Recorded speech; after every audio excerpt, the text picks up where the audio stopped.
નમસ્કાર દર્શક મિત્રો, લોકમંચમાં આપનું સ્વાગત છે। લોકમંચમાં ચર્ચા કરી રહ્યા છે સમગ્ર દેશભરમાં કોરોનાએ હાહાકાર મચાવ્યો છે। છેલ્લા 24 કલાકમાં દેશમાં હવે 4 લાખથી ઉપર કેસો જોવા મળી રહ્યા છે અને મોટી સંખ્યામાં મૃત્યુઆંક પણ વધી રહ્યો છે।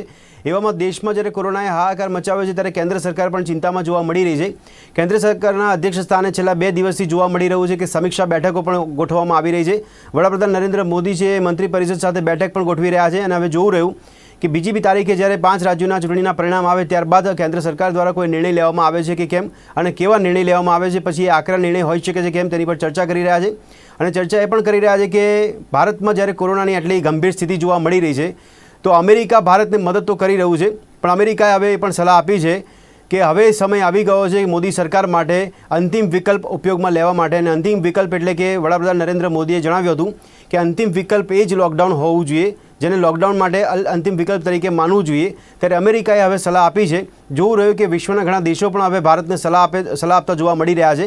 ત્યારે લોકડાઉન ભારતમાં કરવું કે નહીં તેની પર મતાંતર જોવા મળી રહ્યા છે। અને એવામાં યુરોપમાં WHOએ જણાવ્યું છે, ચેતવણી આપી છે કે યુરોપમાં જો બેદરકારી રાખવામાં આવશે તો પછી ભારત જેવી સ્થિતિ થશે। આવી પણ એક પ્રકારની ચેતવણી જોવા મળી રહી છે। અને એવામાં કેન્દ્ર સ્થાને જે મળતી બેઠકો છે એનું પરિણામ શું આવે છે, લોકોને કોરોનામાં કેટલી રાહત મળી શકે છે સરકાર તરફથી, એ પણ જોવું રહ્યું। કેવા નિર્ણય સરકાર તરફથી લેવામાં આવશે અને કેવા નિર્ણય લેવા જોઈએ તેની પર ચર્ચા કરી રહ્યા છે। મારી સાથે ચર્ચામાં જોડાયા છે અભિમન્યુ મોદી કે જેઓ રાજકીય વિશ્લેષક છે, શૈલેષ પરમાર કે જેઓ નેતા બીજેપી છે, અને ડૉક્ટર અને અશોક પંજાબી જોડાયા છે કે જેઓ કોંગ્રેસ પ્રવક્તા છે। આપ ત્રણેયનું સ્વાગત છે ચર્ચામાં।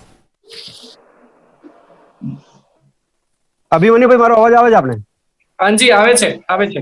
અભિમન્યુભાઈ, ભારત દેશમાં અત્યારે કોરોનાની જે સ્થિતિ જોઈ રહ્યા છો આપ, ઓક્સિજનની તંગી જોવા મળે છે, બેડની તંગી જોવા મળે છે, દવાઓની ઇન્જેક્શનની તંગી જોવા મળી રહી છે। આખા દેશમાં હવે મેડિકલ કટોકટી સર્જાઈ છે। આ મેડિકલ કટોકટી સર્જાવા પાછળના કારણો અને પરિબળો કયા જવાબદાર લાગે છે આપને? चालू है, आवाज आ रही है। ભારત દેશની બેદરકારીની પરંપરા દાયકાઓ જૂની છે। તમારા પ્રશ્નનો જ હું જવાબ આપું છું।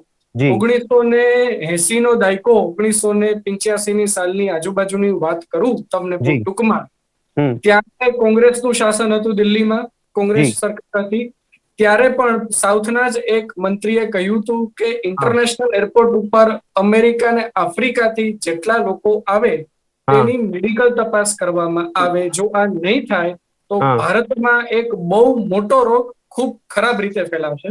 બરાબર છે। ત્યારે કોંગ્રેસ સરકારે માન્યું નહીં નહીં, અને ઓકે। અત્યારે ભારત એઇડ્સ HIV પોઝિટિવ ના દર્દીઓની સંખ્યા ધરાવતો 3જા નંબરનો મોટામાં મોટો જી દેશ જી છે। જી જી બિલકુલ। ત્યારે જબ્બર બેદરકારી રાખવામાં આવી। આ જ હમ પરિવર્તન 2019 ડિસેમ્બર અને 2020 જાન્યુઆરીમાં થયું। અચ્છા। વુહાન આખો પ્રાંત લેવાઈ ગયો હતો, અમેરિકા બિલકુલ અડધું લેવાઈ ગયું હતું।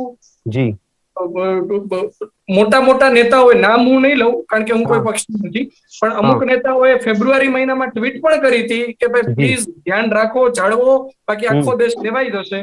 જી એ થયું। હા 2020માં આખું આપણે 2020 જોયું કેવું ખરાબ ગયું।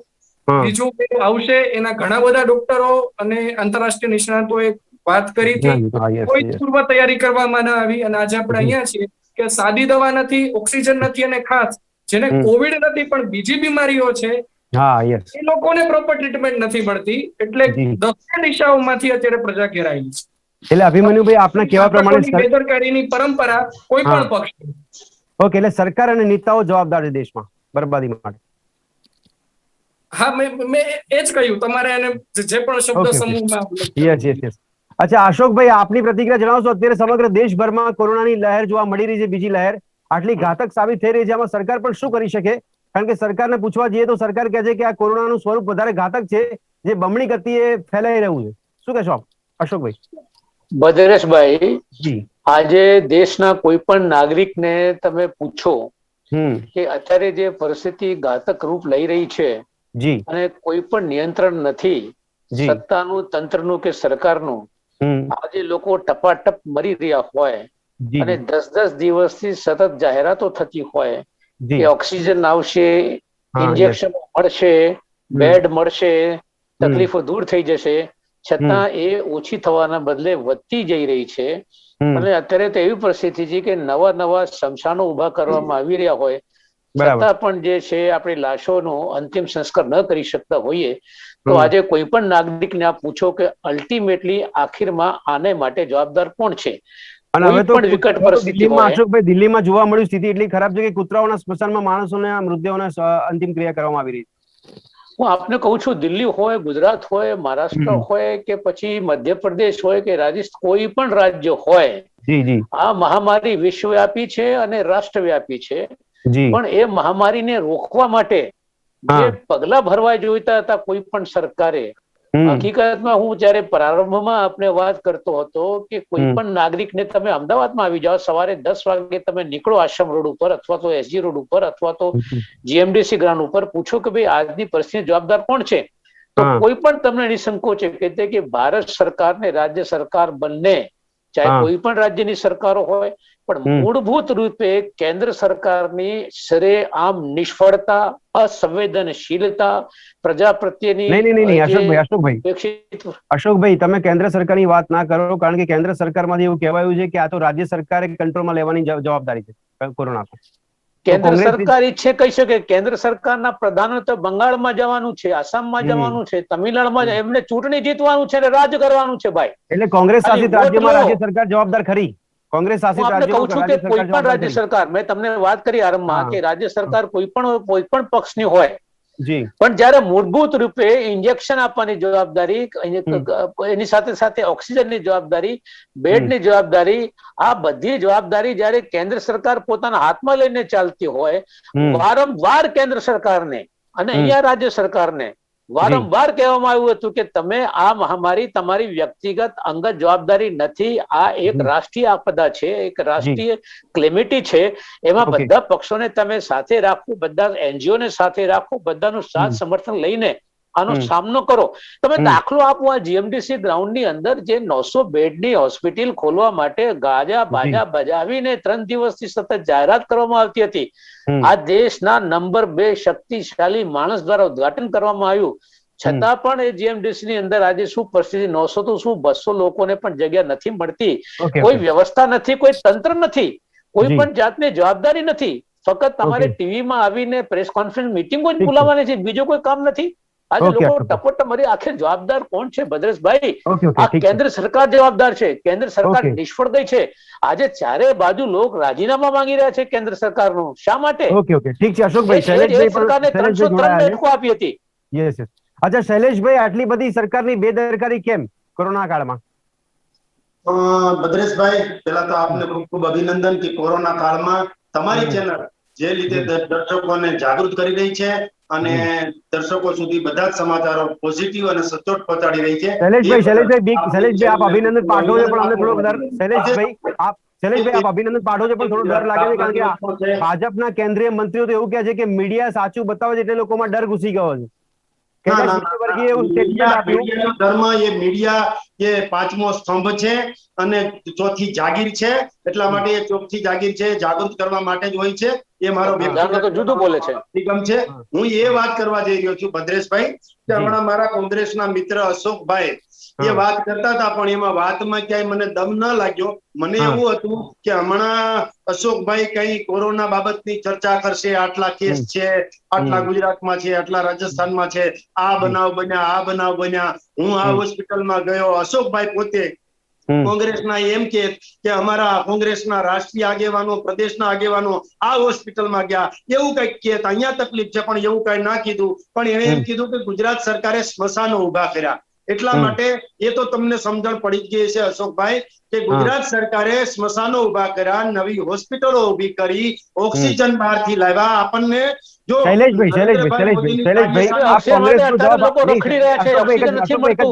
અશોકભાઈ એક મિનિટ, શૈલેષભાઈ આપ કોંગ્રેસનો જવાબ પછી આપજો, મારો સવાલનો જવાબ પહેલા આપો. મેં તમને પૂછ્યું કે કોરોના કાળમાં કેન્દ્ર સરકારની આટલી બેદરકારી કેમ? કેન્દ્ર સરકાર કે રાજ્ય સરકાર કોઈ પણ વ્યક્તિ અત્યારે પોતે બેદરકાર છે એવું કોઈ દિવસ કહી ન શકે. મારા કોંગ્રેસના મિત્રો છે એ મને ખબર હતી તમારો જવાબ આવશે, શૈલેષભાઈ તમારો જવાબ આવશે, મને ખબર હતી કે તમારો જવાબ આવશે. જવાબ આપી રહ્યો છું.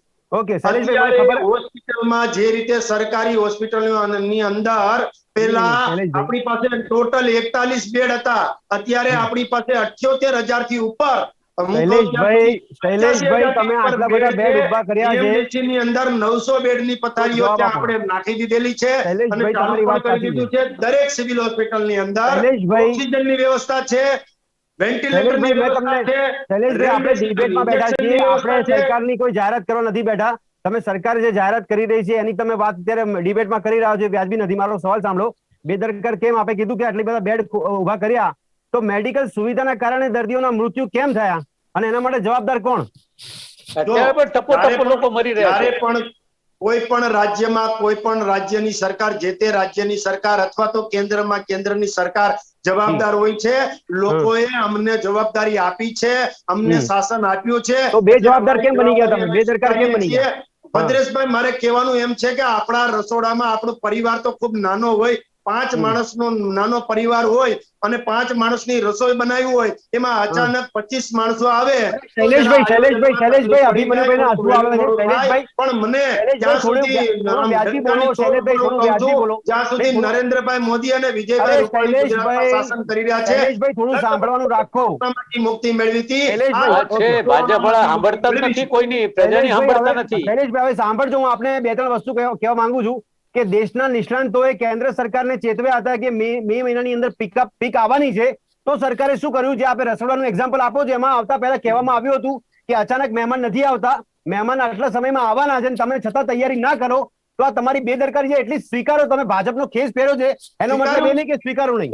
ભદ્રેશભાઈ, નવેમ્બર મહિનામાં પાર્લામેન્ટરી કમિટીએ રિપોર્ટ આપેલી, આ સરકારને પાર્લામેન્ટરી કમિટીમાં 12 ભાજપના સભ્યો હતા, રિપોર્ટ આપેલી કે ઓક્સિજનની બહુ મોટી કમી ઊભી થવાની છે. એ રીતે મરીજો અને દર્દીઓ વધારેમાં વધારે આવી રહ્યા છે. શૈલેષભાઈ, ક્વોરન્ટાઇન પણ એટલા લોકો છે, એટલા જ લોકો હોસ્પિટલમાં પણ છે, સેવાકીય સંસ્થાઓમાં પણ એટલા લોકો છે. અત્યારે અરે તો આટલી તકલીફ કેમ પડી રહી છે? તમારી પાસે માણસો છે, તમારી પાસે સાધનો છે, તમારી પાસે ઓક્સિજન છે. શૈલેષભાઈ, અમારો પ્રયત્ન છે કે શૈલેષભાઈ, અમે આશા રાખીએ છીએ કે જલ્દીથી કોરોનાની સ્થિતિ જે છે એ રાહત મળી શકે. પણ આપ કહો છો આપણી પાસે માણસો છે, સંસ્થાઓ છે, ઓક્સિજન છે, બેડ છે, હોસ્પિટલ છે, પેરામેડિકલ સ્ટાફ છે, તબીબો છે. જો આ બધું જ આપ દાવા કરી રહ્યા છો, તો પછી લોકો મેડિકલ સુવિધાના અભાવે મરી રહ્યા છે. હવે સુપ્રીમ કોર્ટે કીધું કે, દિલ્હી હાઈકોર્ટે ત્યાં સુધી કહી દીધું કે હવે પાણી માથા ઉપર આવી ગયું છે. હવે તો થોડી શરમ કરીને સ્વીકારો કે અમારી આ બેદરકારી છે. પણ મેં કહું છું, બેદરકારી નથી. આપણા ડોક્ટરો કામ કરી રહ્યા છે, આપણો પેરામેડિકલ સ્ટાફ કામ કરી રહ્યો છે, આપણું આરોગ્ય તંત્ર કામ કરી રહ્યું છે. ઓક્સિજન કેમ નથી મળતા? ઓક્સિજન કેમ નથી મળતા? મંત્રી શ્રી નીતિનભાઈ પટેલની આગેવાનીમાં કામ થઈ રહ્યું છે. આપને જાણકારી છે? સતત શૈલેષભાઈ, આપ ગાંધીનગરમાં બેસો છો, આપને જાણકારી છે આપણે વિદેશથી ઓક્સિજન મંગાવ્યો છે. મારી વાત સાંભળો તો હું તમને આખી વાત કરવા માંગુ છું. પણ તમે સવાલનો જવાબ આપો. મારી વાત સાંભળો શૈલેષભાઈ. તમે બીજી વાત શૈલેષભાઈ, તમે પણ આંખોમાં પટ્ટો બાંધીને ને કાનમાં રૂઈ નાખીને તમે બેઠા છો. કેવી રીતે કોંગ્રેસ વાળાને વચમાં અશોકભાઈ, તમે વચ્ચેમાં બોલશો કારણ કે સવાલ સરકાર માટે ઘણા બધા છે. શૈલેષભાઈ, તમે વાસ્તવિકતા સ્વીકારો, ઓક્સિજન કેમ નથી મળતો? આપણે વિદેશ પર નિર્ભર થઈ ગયા છે ઓક્સિજન માટે. હા, એ જ વાત કરું છું. આપણે આત્મનિર્ભર બનવા માંગીએ છીએ, પણ બધા આત્મનિર્ભર છે, બધા આત્મનિર્ભર મરી રહ્યા છે. શૈલેષભાઈ, વિદેશમાં જતા હતા ત્યારે આજ કોંગ્રેસ બોટલા તમે પોતે ખોદો, રેમડેસિવિર ઇન્જેક્શન તમે પોતે લો, ખાટલા તમે પોતે બનાવો, શમશાનમાં પોતે જાઓ, લાકડી પોતે લો. એટલે શૈલેષભાઈ, ડિબેટમાં લોકો અમેરિકાના રાષ્ટ્રપતિએ આપણને મદદ માટે ઓક્સિજનની ફેક્ટરીઓ મોકલી છે. એ ફેક્ટરીઓ એવી છે કે એક ઓક્સિજનની જે ફેક્ટરી છે ને, એની અંદરથી 2000 થી 2500 લોકોને ઓક્સિજન પૂરો પાડી શકાશે. એવા 6 ફેક્ટરી મોકલી છે, એ પણ આપણે જોવું જોઈએ. તમને સવાલ પૂછું શૈલેષભાઈ, મને એક જવાબ આપો તમે કે ગુજરાતની હાઈકોર્ટ ખોટી અને દેશનું સુપ્રીમ કોર્ટ ખોટું છે? આપ એનો જવાબ આપો પહેલા. ચેન્નઈની કોર્ટ ખોટી, દિલ્હી હાઈકોર્ટ ખોટી. રાજ્ય માટે હાઈકોર્ટ સર્વોપરી છે. એ જ હાઈકોર્ટે મહારાષ્ટ્રને પણ ટકોર કરી છે કે તમારી કામ કરવાની ક્યાંક ખામી છે. એ જ રીતે ગુજરાતને પણ ટકોર કરી છે. હાઈકોર્ટનો અધિકાર છે, સંવિધાનિક અધિકાર છે, એની ટકોર કરવી પડે તો રાજ્ય સરકારને. સુપ્રીમ કોર્ટનો પણ અધિકાર છે, કેન્દ્ર સરકાર અને રાજ્ય સરકારને ટકોર કરે અને કામ કરતા હોય ને એને ટકોર કરવાની હોય. કોંગ્રેસ બેસી રહેતા હોય ને માત્ર ટીવી ઉપર અને ડિબેટ ઉપર બોલવાનું હોય, એનાથી કઈ થાય નહીં. આ તો ગ્રાઉન્ડ ઝીરો પર જવું પડે. કરી રહ્યા છો શૈલેષભાઈ, તમે પણ અત્યારે જે બોલો છો એ જ કરી રહ્યા છો. અભિમન્યુભાઈ, મારો સવાલ સાંભળજો. આજે કોરોનાથી મેડિકલ સુવિધાના અભાવે જે લોકોના મોત થાય છે એને મોત કહેવા કે સરકારી હત્યા કેવી? આપણે એટલે એવા અંતિમવાદી શબ્દનો પ્રયોગ તો હું કદાચ નહીં કરી શકું, એ મારી લાયકાત નથી. પરંતુ બેદરકારી અને લાપરવાહી તો છે જ. આપણે મહિના પહેલા, હું ફેક કહું છું, આમાં કોઈનો પક્ષ નથી કહેતો, મહિના પહેલા આપણે રેમડેસિવિરની નિકાસ કરતા, ત્યારે ઓલરેડી રેમડેસિવિરની અછત હતી દેશમાં. હવે આજે જ મેં ન્યૂઝમાં વાંચ્યું કે રેમડેસિવિરની આપણે આયાત કરી રહ્યા છીએ. એટલે આ વેક્સિનનો ડોઝ ઓછા પડે છે, એપ્લિકેશન ચાલતી નથી, એમાં હજી 18+ લોકો કરી નથી શકતા. એટલે બધી બહુ બેઝિક માળખાગત સુવિધાઓ જો થોડીક નિષ્ઠાથી થઈ જાય ને તો પણ બહુ રાહત મળે છે, નથી મળી. કોણ ઊભી કરશે આ રાહતો? કોણ ઊભી કરી શકે અભિમન્યુ? એ તો દરેક રાજ્ય સરકાર અને મુખ્ય કેન્દ્ર સરકાર, એ બંનેની જ જવાબદારી આવે. પણ શૈલેષભાઈ સ્વીકારવા તૈયાર નહીં. શૈલેષભાઈ કે અમે કામ કરીએ, જો તમે જે ખામી રહી ગઈ ના જો તો આપણે શું માનવું કે જે લોકોએ વોટ આપ્યા છે એ લોકોને સારવાર મળવી જોઈએ, વોટ નથી આપ્યા એ લોકોએ મૃત્યુ પામવાનું? ના, એવું સંવિધાન નથી કહેતું. તમામ લોકોનો અધિકાર છે, તમામ લોકોને સારવાર મળે છે. શૈલેષભાઈ તમે સવાલના જવાબ આપો. શૈલેષભાઈ, તમે આત્મનિર્ભરની વાત કરો છો. અત્યારે ભારત વિદેશ પર નિર્ભર થઈ ગયું છે મેડિકલ સાધન સામગ્રી માટે. આપણી આત્મનિર્ભરતા છે, સરકારે આ પ્રયત્નો કર્યા છે કે લોકો આત્મનિર્ભર થઈ ગયા. જ્યારે વિદેશને જરૂર ભદ્રેશભાઈ, મને તક આપો. ભારત સરકારે મદદ કરી છે. ભારતના વડાપ્રધાન નરેન્દ્રભાઈ મોદીએ ભૂતકાળમાં મદદ કરી છે. મદદની વાત નથી. આપણે તકલીફમાં છીએ તો પાડોશી દેશો સહિત ફ્રાન્સ હોય, અમેરિકા હોય, જાપાન હોય, કેનેડા હોય, બ્રિટિશ હોય, એ બધા આપણને મદદ કરવા આવી રહ્યા છે. બધા ગુણગાન ના કરો. શૈલેષભાઈ, સાબિત થાય છે કે નરેન્દ્રભાઈએ સંબંધો. અરે ભદ્રેશભાઈ, જવાબ આપો. અશોકભાઈ જવાબ આપો. વૈશ્વિક કક્ષાએ સંબંધો ભદ્રેશભાઈ, મને તો આશ્ચર્ય થાય છે, મને તો ખરેખર આશ્ચર્ય થાય છે મદદ મળી રહી છે. આટલી ખરાબ પરિસ્થિતિ છે અમદાવાદની, ગુજરાતની ને દેશની. આખી દુનિયા જે છે દાંતોમાં ઉંગલી દબાઈને બેઠી છે કે આ ભારતમાં શું થઈ રહ્યું છે. ઓસ્ટ્રેલિયા પછી અમેરિકા પછી બ્રિટન પછી જર્મની, એક દેશ પોતાના નાગરિકોને ભારતમાંથી બોલાવી રહ્યા છે અને અહીંયાથી પ્લેન ત્યાં જઈ ન શકે એવા આદેશો લોકો ત્યાંની સરકારો આપી રહી છે. બહુ કપરી પરિસ્થિતિમાં આપણો દેશ પસાર થઈ રહ્યો હોય. દેશની 130 કરોડની જનતા ત્યારે જન્મ અને મૃત્યુના ઝોલા ઝૂલી રહી હોય ત્યારે આપણા ભાજપના પ્રતિનિધિ જે છે એ સ્વીકાર કરવા તૈયાર ન હોય. આનાથી વધુ આશ્ચર્ય ન થઈ શકે. ઓન ધ રેકોર્ડ હું વાત કરું છું, જો મારી વાત ખોટી હોય તો તપાસ કરવામાં આવે.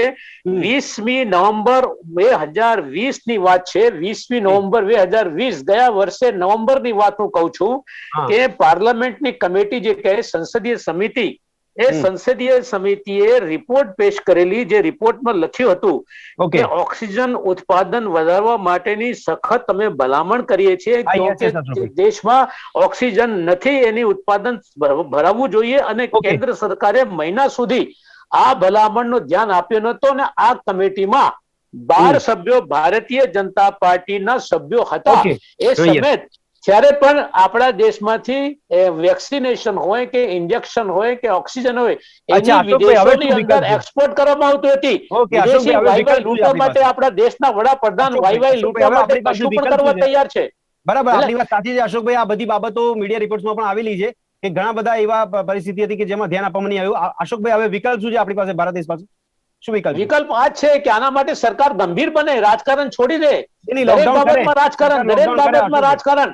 શા માટે ગુજરાતની સરકાર, વિજયભાઈ રૂપાણી મુખ્યમંત્રીને હું કહું છું આપના માધ્યમથી કે ગુજરાતની અંદર શા માટે સર્વપક્ષીય મીટિંગ બોલાવવામાં આવતી નથી? ગુજરાતમાં શા માટે એનજીઓ નો સાથ લેવામાં આવતો નથી? ઓલ ઇન્ડિયા લેવલ પર આ દેશના વડાપ્રધાન એમ માને છે કે રાષ્ટ્રીય આપદાના એકલા હાથે બધું કરી દેશે. બધાને સાથે લાવો, બધા સાથે આપવા માટે તૈયાર છે. આપણે શું લાગે છે કે હવે લોકડાઉન ની વિકલ્પ છે ખરી? અમેરિકાએ સલાહ આપી છે કે હવે અંતિમ વિકલ્પ તરીકે લોકડાઉન જ છે મોદી સરકાર માટે. શું કહેશો? લોકડાઉન પહેલા મોદી સરકારે કે રાજ્ય સરકાર કોઈ પણ રાજ્યની હોય એમને અસંગઠિત કામદારો, ગરીબો માટેની વ્યવસ્થા, આર્થિક સહાયની વ્યવસ્થા કરવી જોઈએ. હા, બોલો અભિમન્યુ. હા, મેં આની પહેલા આ જ ચેનલ ઉપર કહ્યું હતું કે લોકડાઉન ખરેખર જરૂરી છે અને લોકડાઉન સિવાય કોઈ વિકલ્પ નથી. પણ અત્યારે પરિસ્થિતિ એવી છે, બધા જ આર્થિક સામાજિક બધા જ પાસાઓ જોતા, કે સરકાર લોકડાઉન આપશે નહીં, આપી શકશે નહીં. લોકડાઉન બહુ જ જરૂરી છે. શૈલેષભાઈ, આપને લાગે છે કે લોકડાઉન જરૂરી છે કારણ કે રોજના હવે 4 લાખ ઉપર કેસો આવે છે અને મૃત્યુઆંક વધી રહ્યો છે? લોકડાઉન છે એ અંતિમ વિકલ્પ છે એવું નરેન્દ્રભાઈ મોદીએ પોતે પણ સ્વીકાર્યું છે કે મોદીજીને એટલી તો સલાહ આપો. હવે નરેન્દ્રભાઈ મોદીને કશું ખબર જ નથી પડતી શું કરવું છે. માનો કે કોઈ જગ્યાએ, ભાઈ મેં તમારી વચ્ચે નહીં બોલ્યો અશોકભાઈ, હવે તમે વડીલ તરીકે વડાપ્રધાનને કશું ખબર નથી પડતી. સવાલના કશું જવાબ જાણતો નથી, ભાષણ સિવાય કશું આવતું નથી એમને. અશોકભાઈ એક મિનિટ અશોકભાઈ ઝોન છે એ વધારો અને લોકો સ્વયંભૂ બહાર ન નીકળે, શૈલેષભાઈ, લોકડાઉનના કારણે શૈલેષભાઈ. રોજનું લઈને રોજનું અરે ખાતા શૈલેષભાઈ મારી વાત સાંભળો. પડે છે. નાની શૈલેષભાઈ. નાની ફેક્ટરીઓમાં જતા લોકોને ખૂબ તકલીફ અરે પડે છે, શૈલેષભાઈ, એમના માટે જીવવું તકલીફ પડી જાય છે. એટલા આ જો માટે તમે. બધાનું જોતા શૈલેષભાઈ, અત્યારે ખાલી જ્યાં મોઢો જ ચાલુ રહે છે, વધી કામ જાય કરતા નથી. ત્યાં શૈલેષભાઈ. હોમ ક્વોરન્ટાઇન અથવા ઓકે, તો ઓકે. જે માઇક્રો કન્ટેનમેન્ટ ઝોન જાહેર કરો, એ જ અરે સારું. શૈલેષભાઈ જરૂરિયાત હશે ત્યારે શૈલેષભાઈ. રાજ્ય સરકારને પણ પાવર્સ આપેલા છે પોતાના રાજ્યમાં લોકડાઉન કરી શૈલેષભાઈ, તમે આપણી કેન્દ્ર સરકાર કેટલી નિષ્ફળ ગઈ છે ભદ્રેશભાઈ. મહારાષ્ટ્રમાં લોકડાઉનની જરૂર હોય તો મહારાષ્ટ્ર વાળા કરી શકે, અને ગુજરાતમાં કે દિલ્હીમાં જરૂર હોય ત્યાં રાજ્ય સરકાર લોકડાઉન કરી શકે. અરે એ એમની સત્તા છે. શૈલેષભાઈ તમે બહુ સારી કુને ધરાવો છો, સવાલના જવાબ નહીં આપવાની કુને બહુ સારી તમારી, એના માટે આપના વખાણ કરીએ છીએ. પણ મારો સવાલ સાંભળો, લોકડાઉન કરવું જોઈએ કે નહીં, કેન્દ્ર સરકાર સમગ્ર દેશની વાત ચાલી રહી છે, તમે ગુજરાત મહારાષ્ટ્ર કે રાજકીય જવાબ ના આપશો, કારણ કે હું એમ કરું છું કે જ્યારે પણ લોકડાઉનની જરૂરિયાત થશે ત્યારે અરે આપને લોકડાઉન લાગે અત્યારે આવશે, પણ હાલમાં ક્યાંય લોકડાઉનની જરૂર જણાતી નથી, અને લોકડાઉન કરવાથી ખૂબ મોટી તકલીફનો સામનો કરવો પડે છે. નાના માણસોને જીવવું હરામ શૈલેષભાઈ, થઈ જાય છે, શૈલેષભાઈ. ગરીબ લોકો મજદૂરો પરેશાન થઈ જાય છે. એ તો જોવો તમે, એમની સામે પણ અરે જોવું જોઈએ. શૈલેષભાઈ દેશનું ઇન્ડિયન મેડિકલ એસોસિએશન કહે છે એ ખોટું કહે છે, દેશના નિષ્ણાંતો કહે છે લોકડાઉન ખોટું કહી રહ્યા છે કેન્દ્ર સરકારને કે લોકડાઉન કરો, એ બધા ખોટા ને તમે સાચા એકલા એમ? સાચાની વાત, સાચા ખોટાની વાત નથી. અત્યારે લોકડાઉન ભદ્રેશભાઈ, બે નાનકડી વાત મને લગાવવું કહેવા દો. અનિવાર્ય સંજોગોમાં જ અશોકભાઈ, બોલો લોકડાઉન શોર્ટમાં. લગાડવું જોઈએ. લોકડાઉનની ભદ્રેશભાઈ. સાચી હા, બોલો જરૂરિયાત શોર્ટમાં હશે બોલો. ત્યારે કેન્દ્ર સરકાર નિર્ણય લેશે જ અને લોકડાઉન કરશે જ. ભદ્રેશભાઈ. પણ લોકડાઉન થયા પછી એક મિનિટ. પાછું બોલો, બોલો, અનલોક અશોકભાઈ, કરવું શોર્ટમાં. એ ખૂબ ભદ્રેશભાઈ, બે મુસીબતની નાની વાત વાત મને છે. કહેવા દો. એટલા માટે બોલો, શોર્ટમાં. કે જ્યારે આ જરૂર શોર્ટમાં પડશે કહું છું. ત્યારે લોકડાઉન બોલો, બોલો. થશે, પણ હવે- અત્યારે માઇક્રો શૈલેષભાઈ, એક મિનિટ, કન્ટેનમેન્ટ ઝોન શૈલેષભાઈ. વધારવાની જરૂર હવે આ છે. કેન્દ્ર સરકારની નિષ્ફળતા, કેન્દ્ર સરકારની નિષ્ફળતાનું સૌથી મોટો દાખલો અશોકભાઈ, આપું પહેલા છું. તો હું આપની અને વાતનો જવાબ આપી દઉં. અને અમે કેન્દ્ર તમે સરકાર શાંતિથી સાંભળો નિર્ણય શૈલેષભાઈ, હોય તમે તો બોલમ બોલ બંધ કરો. તમે ગાજવાની જગ્યા ઉપર ગાજી રહ્યા છો. આ તમારી રાજ્યમાં નિષ્ફળતા છે. પોતાના તમે રાજ્ય વોટ સરકારને લઈને પણ સત્તા પર તો આવી ગયા, પણ પ્રજાને અને આ પડખે જે તમે ઊભા પ્રશ્ન છે એ નથી. આરોગ્યનો તમારા છે. કેબિનેટ આ તમારા દેશની- ગુજરાતના આ દેશની બહુ મોટી કેબિનેટમાં નક્કી કમનસીબી જોવા કરવામાં મળી આવેલો. રહી છે. અભી કેબિનેટ અશોકભાઈ આ ચર્ચાને સમાપ્ત કરે છે, પણ આ દેશની આ કમનસીબી દેખાઈ રહી છે કે આ 25 મિનિટની ડિબેટમાં પણ જોવા મળી રહ્યું છે કે ભારતીય જનતા પાર્ટીના નેતા રાજકીય જવાબ આપી રહ્યા છે, વિપક્ષ તરીકે પણ સત્તા પક્ષ પર આક્ષેપ કરવામાં આવી રહ્યા છે. આ મોટામાં મોટી દેશની કમનસીબી છે કે કોરોના કાળમાં સત્તા પક્ષ પણ રાજકારણ છોડતું નથી, વિપક્ષ પણ રાજકારણ છોડતું નથી, કારણ કે ચૂંટણી જીતવી પણ મહત્વની છે, તો સામે સામાન્ય વ્યક્તિઓની જિંદગીઓ હોમાઈ રહી છે.